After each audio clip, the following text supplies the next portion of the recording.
So, dyan yung reception. Tapos, ang bigat kasi ng luggage natin. Kaya iwan ko na lang siya sa luggage. Kunin ko na lang yung mga gamit na kailangan ko. Tapos, sa second floor kasi tayo. So, may room tour ko kayo. Doon muna tayo sa room. Room tour. Room 15 tayo. Dorm type. Yan. Diba? Mga long term ata yung mga kasama ko dito eh.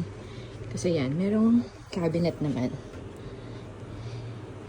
Pwedeng lagyan ng importanteng gamit. Dito yung akin. May padlock na. Tapos, ito, dalawang bunk beds. Dito ako sa baba. Ito, malinis pa. Ayan. Ganyan yung mga bags nila. Yung mga backpacker talaga sila. Tapos, naka-fan lang. Pero malamig naman. So, walang issue doon. Tapos, ito na. Ayan. Can you see ang view? Ay, ba't may ganun? Hindi. Ayan, basta may tubig yan. View na ng ocean.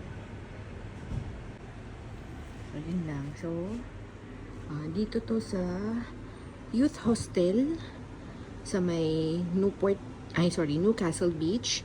And I paid like parang 7,000 pesos na for 4 nights. So, less than 2,000 pesos per night. So, mura na to dito kasi kapag mga private rooms, ganyan, nasa mga 5,000 to 7,000 per night ang price. So, yun lang. Bye! Yan, dito yung common area na may kitchen and dining.